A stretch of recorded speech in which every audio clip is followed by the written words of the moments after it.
I don't usually make these videos late at night, but this is a special occasion. I'm about to treat you to some of the most enjoyable music I've ever heard, but first I need to say a few words about why I do this, and in particular, why the Haydn string quartets. I don't often address personal issues on this channel because that's not what you came here for. It has, however, been a little longer than usual since my last posting, and there are reasons for that. And maybe now's the time to talk a little about them and also to make my own motives a little clearer. I started the Atheist Codger channel several years ago with the intention of, to put it in Eliza Doolittle's words, getting a little of my own back. My intention was to air my grievances regarding my childhood upbringing in a fundamentalist religious cult, and most of my early posts were aimed in that direction. But somewhere along the way it occurred to me, as I was listening to a recording of Sibelius's Fifth Symphony, that I could overlay some commentary on that recording, lay bare its formal outlines, say, and some people might enjoy seeing that. That was the genesis of my symphony series, which I then began in earnest with the later symphonies of Joseph Haydn. All of that earlier work has long since disappeared from YouTube. I made it disappear, because later I did better. Now, as I was working my way through Beethoven's symphonies and posting the results, one of my former students got in touch with me and asked me if I would consider doing a series on Beethoven's late string quartets. I was very happy to take up that thread, as I'd never systematically examined Beethoven's quartets, so I went through all of them on this channel. My first pass through them, which was my first excursion into chamber music as far as this channel is concerned, was certainly revelatory, but within a year, and after the treatment of a great deal more chamber music from Beethoven's successors, and with my video making techniques arguably improving, I replaced that first attempt with better analyses. Since I can never let well enough alone, it's not inconceivable that I will at some future date remake the remakes.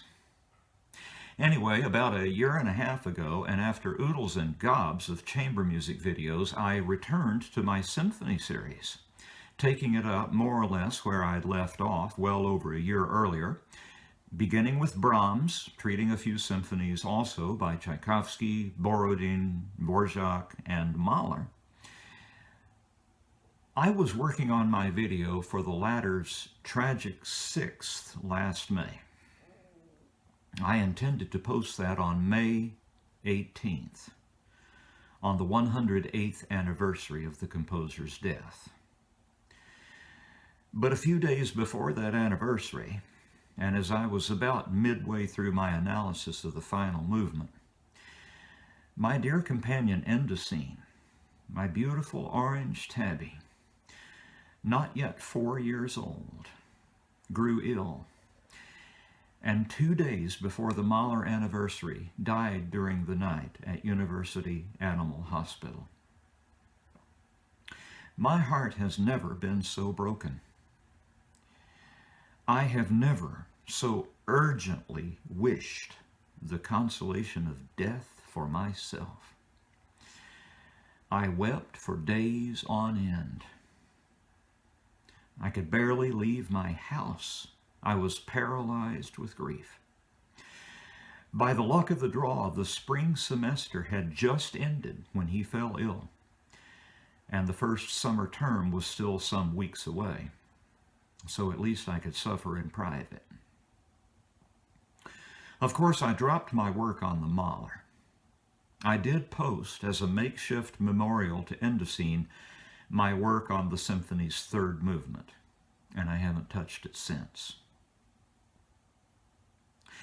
Within a couple of weeks of Endocene's death, it was obvious to me that I had to continue some sort of creative work or I might go insane. I couldn't return to the Mahler, obviously, so without any better plan at hand, I decided to dive into Haydn's Opus 76 string quartets, his last complete set.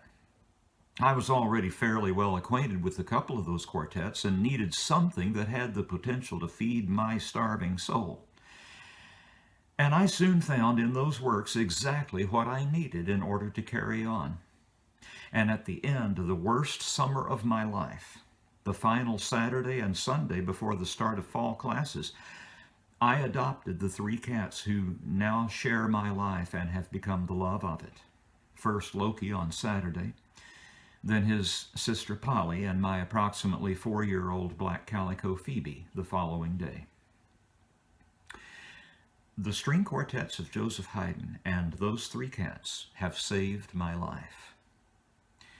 That's why the continued thrust of this YouTube channel is going to be those quartets until I circle all the way back to Opus 76, which is where I started.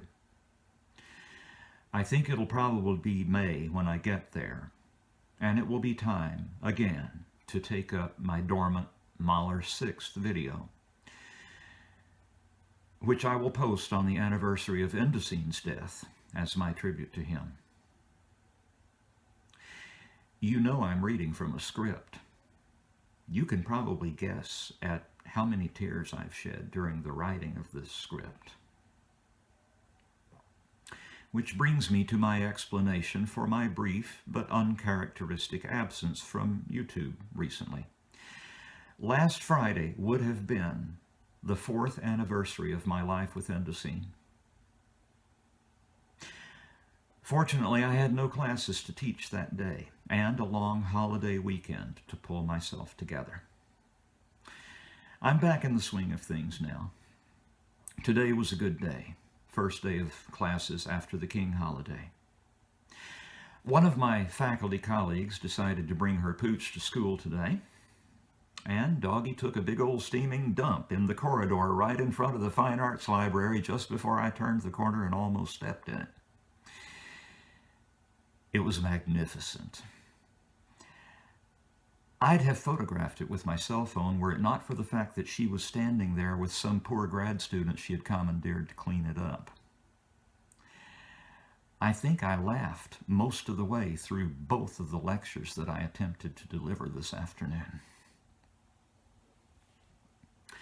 Thank you for indulging me.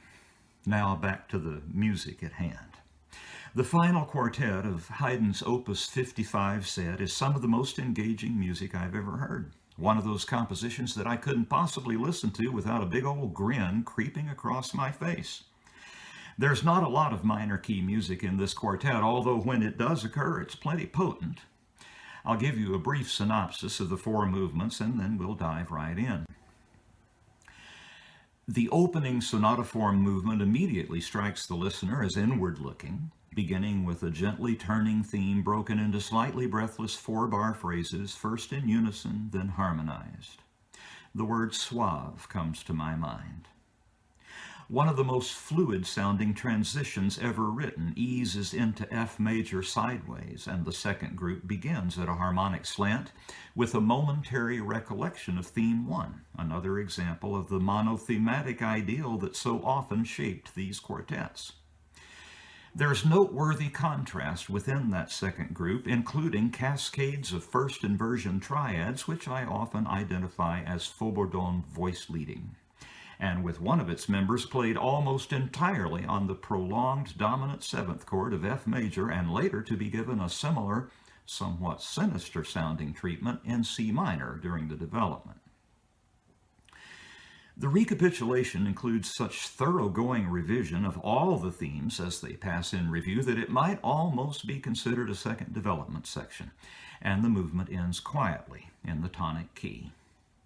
This is, incidentally, one of those relatively rare instances where Haydn did not call for a repeat of the second large section, and it's probably obvious why such a repeat would, in this case, have been ill-advised.